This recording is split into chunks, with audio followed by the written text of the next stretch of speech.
દ્વારકાધીશના દર્શન કરવા. દ્વારકાધીશ કોણ?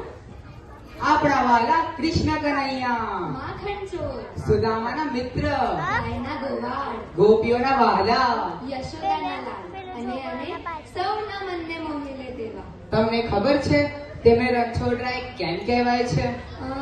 તે તેમની પ્રજાના હિત માટે જન્મભૂમિ છોડી ભાગ્યા હતા એટલે. તો ચાલો તમારા સ્મિત, તાળી અને ઉત્સાહ સાથે આવકારીએ આ ભક્તિ અને મસ્તી ભર્યું નૃત્ય. દ્વારિકાનો નાથ મારો રાજા રણછોડ છે.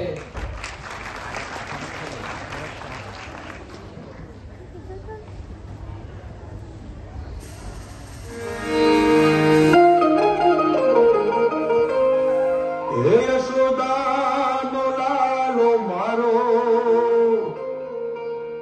રાજા રણછોડ છે. એણે મને માયા લગાડી રે,